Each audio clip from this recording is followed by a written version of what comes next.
Salut tout le monde. Tout d'abord, je m'excuse pour le retard, mais je vais essayer de me rattraper. Donc, je vais commencer par une activité de lecture, la page 133. Et si j'arriverai, je vous présenterai d'autres activités aujourd'hui ou bien le plus tôt possible, demain si j'ai le temps. Donc, on commence par cette activité de lecture dont l'objectif, c'est identifier les caractéristiques de la situation stable. Donc, on a déjà dégagé les caractéristiques du début qui comprend la situation stable et l'événement inattendu, mais maintenant, on va focaliser notre attention seulement sur la situation stable. Alors, on a un texte composé des deux premières étapes. Le premier paragraphe correspond à la situation stable et le deuxième à l'événement inattendu. Donc, on va lire le premier paragraphe, on va essayer de l'expliquer et par la suite, on va passer aux exercices ou bien aux questions de compréhension qui le concernent bien sûr. Donc, on va négliger le deuxième paragraphe parce qu'on va le revoir après.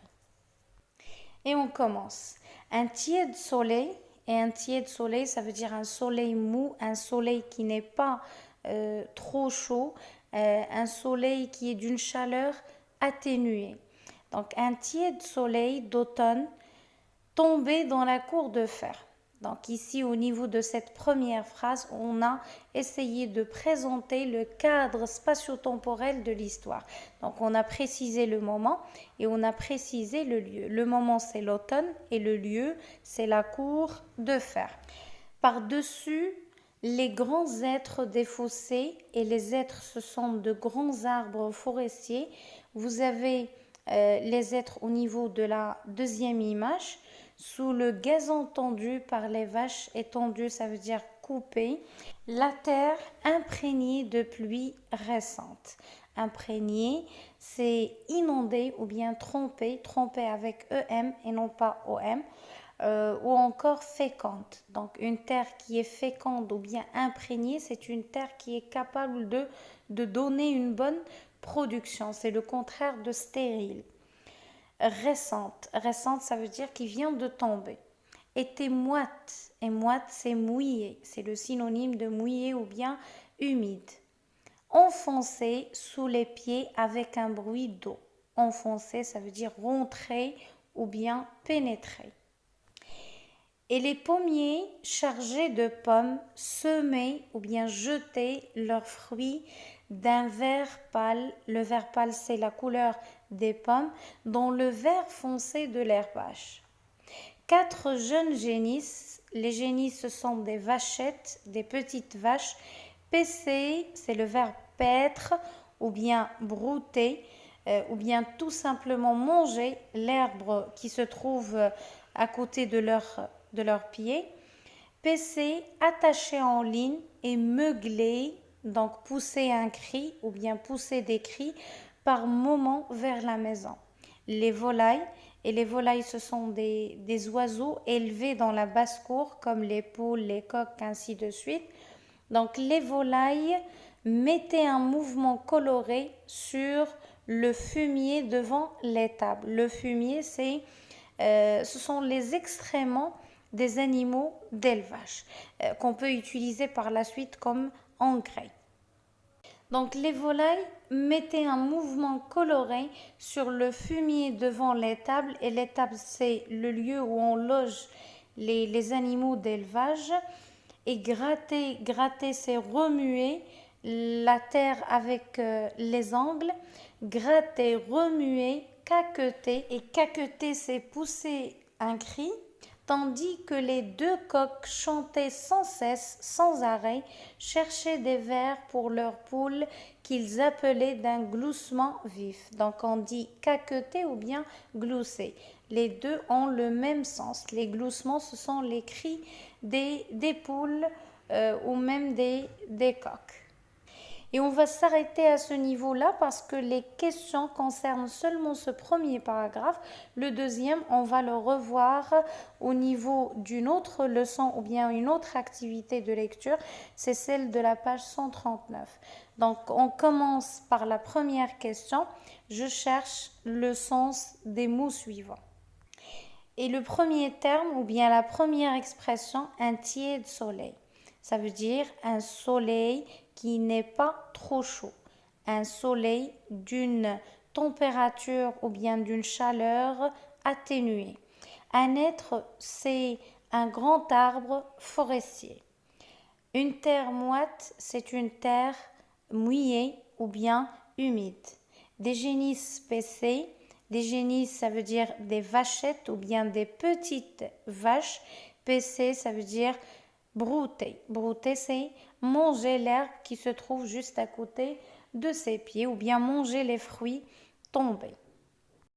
La deuxième question maintenant, je relève le lieu de l'histoire. Donc, c'est la cour d'une ferme et le moment, c'est l'automne.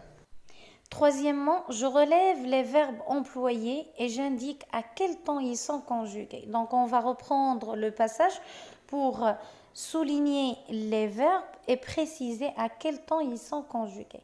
Un tiède soleil d'automne tombait, c'est le verbe tomber à l'imparfait. Dans la cour de ferme par-dessus les grands êtres défaussés. Sous le gazon tendu par les vaches, la terre imprégnée de pluie récente était moite. Donc c'est le verbe être à l'imparfait aussi. Enfoncer sous les pieds avec un bruit d'eau. Le verbe enfoncer à l'imparfait aussi.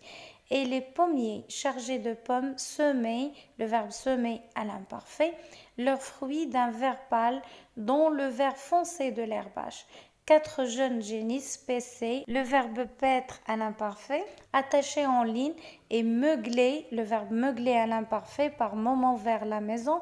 Les volailles mettaient mettre à l'imparfait, un mouvement coloré sur le fumier devant les tables et gratter, le verbe gratter à l'imparfait, remuer la même chose à l'imparfait, caqueter à l'imparfait, tandis que les deux coqs chantaient à l'imparfait sans cesse, cherchaient des vers, donc le verbe chercher à l'imparfait, pour leurs poules qu'ils appelaient, le verbe appeler à l'imparfait. Donc la totalité des verbes utilisés dans ce premier paragraphe sont conjugués à l'imparfait.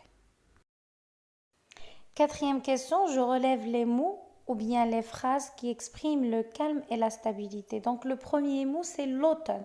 L'automne, c'est une période généralement douce. On a aussi la pluie qui offre plusieurs aspects positifs, surtout l'état de sérénité ou bien de quiétude pour les paysans. Il y a aussi la verdure, donc le vert foncé de l'herbage. Il y a les cris harmonieux des volailles. Donc on a l'expression chanter sans cesse, ainsi de suite. Donc il y a pas mal d'expressions qui renvoient au calme qui doit normalement régner au niveau de cette première étape de la structure narrative d'une nouvelle. 5. Je relève le champ lexical des animaux. Donc nous avons vache, génisse, meugler, caqueter, gratter, étable, poule, gloussement, ainsi de suite. La 7e question maintenant, je relève les expressions indiquant que les bruits sont harmonieux, sont mélodieux, sont agréables. Donc, il y a la phrase « Les deux coqs chantaient sans cesse ». L'expression maintenant, ou bien les expressions qui montrent que la nature est belle. Donc, nous avons le gazon tendu par les vaches, le vert foncé de l'herbage, semer leurs fruits d'un vert pâle, ainsi de suite.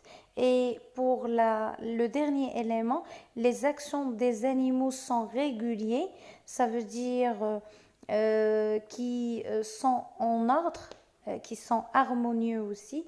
Donc nous avons les vaches ou bien les génisses paissées, attachées en ligne et meuglées par moment, surtout cette expression-là, par moment vers la maison. et on tourne la page. La question numéro 7, je dégage le mot qui va annoncer un changement dans le rythme de l'histoire. Donc c'est l'indicateur temporel par lequel on commence le deuxième paragraphe, c'est soudain. Je lis l'extrait étudié d'une manière expressive, donc ce n'est pas une question, c'est tout simplement une demande à relire le passage pour pouvoir dégager les caractéristiques de la situation stable. Et c'est ce qu'on va faire avec le tableau de la règle. Je retiens la situation stable, donc c'est la première étape de la structure narrative d'une nouvelle. Le temps verbal utilisé au niveau de cette première étape, c'est l'imparfait. Donc le type de texte dominant, c'est le texte descriptif.